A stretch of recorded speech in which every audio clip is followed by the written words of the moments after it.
Good morning, everyone. Daily Bible reading. Today we're going to read from Genesis chapter 28. Now, we have seen in Genesis 27 Jacob and his mother Rebekah manipulating, deceiving, lying, and cheating their way into obtaining Isaac's blessing for Jacob and not his older son Esau as he had intended. And Isaac's blessing isn't the sort of thing that a father can bestow on a son at any stage. It is instead a specific privilege granted to him by God for the transmission of the benefits of the covenant to one of his sons. And he had intended that it should go to Esau, but God had intended that it go to Jacob. And so Jacob and Rebekah's very sketchy and unpleasant acts were nevertheless fulfillments of God's plan, because our wrong, wicked actions never frustrate God's plan. His plan works no matter what we do. But Esau is extremely unhappy about this. He has, after all, been betrayed and had something enormously valuable stolen from him by those who he had a right to believe would act in his interests. And he is so furious that he decides that he's going to kill Jacob. And Jacob and Rebekah, understanding how furiously angry Esau must be, went to Isaac and persuaded him that Jacob should go off to seek a wife.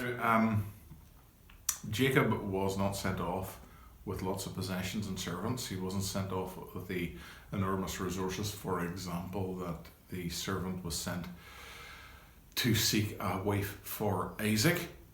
He was sent off on his own, and he probably didn't have very much with him because he had to use a rock as a pillow at one stage. It seems possible that Abraham was also exceedingly ticked off with him and decided that if he was going to go out into the world with his blessing, he wasn't going to go out with any possessions. And Esau appears to have been left with everything, whereas Jacob went with only Abraham's blessing. And at the start of the chapter, Abraham repeats this blessing publicly and deliberately to show that although he was deceived into giving the blessing to Jacob, he acknowledges that this was God's will and repeats it so that no one will say that his blessing was obtained by deception and unwillingly and was invalid. And we see Jacob going out into the world with very little. We see him sleeping in desolate places, exposed to the potential attentions of wild beasts. And he has a vision, the famous vision of Jacob's ladder, which occurred at the place Bethel. And lots of commentators have made proposed lots of speculative explanations for Jacob's ladder. The one that I find most convincing is that it represents two things. It represents, firstly, God's divine providence to his people. So we see the communication between heaven and a fallen earth, where God intervenes in order to help his people. And it also represents Christ, who is the communication between heaven and earth that allows human beings to be saved. We see Jacob setting up an altar. The patriarchs had the license of God to set up altars where they will. And he set up an altar. He called the place Bethel. It's interesting. It's interesting that in later years Bethel was known as Bethaven, which people who tell me meant house of idols. It had degenerated into a place where worship was not properly conducted. And all those meeting houses that call themselves Bethel might reflect upon that with profit, I think. But God explicitly tells Jacob that he is the person on whom the covenant devolves. And Jacob, from this time forward, has God's attention in the way that his parents, Isaac and Abraham, had it, as the person through whom his covenant promises are passing on their way to his descendants, Israel, and to us. So Genesis chapter 28, this is God's word. And Isaac called Jacob and blessed him, and charged him, and said unto him, Thou shalt not take a wife of the daughters of Canaan. Arise, go to Paddan Aram, to the house of Bethuel thy mother's father, and take thee away from thence of the daughters of Laban thy mother's brother. And God Almighty bless thee, and make thee fruitful, and multiply thee, that thou mayst be a multitude of people, and give thee the blessing of Abraham to thee, and to thy seed with thee, that thou mayst inherit the land wherein thou art a stranger, which God gave unto Abraham. And Isaac sent away Jacob, and he went to Paddan Aram unto Laban, son of Bethuel the Syrian, the brother of Rebekah, Jacob and Esau's mother. When Esau saw that Isaac had blessed Jacob, and sent him away to Paddan Aram to take him away from thence, and that as he blessed him, he gave him a charge, saying, Thou shalt not take a wife of the daughters of Canaan.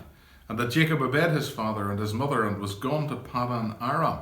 And Esau, seeing that the daughters of Canaan pleased not Isaac his father, then went Esau unto Ishmael, and took unto the wives which he had Mahalath, the daughter of Ishmael, Abraham's son, the sister of Nebajoth, to be his wife. And Jacob went out from Beersheba, and went towards Haran.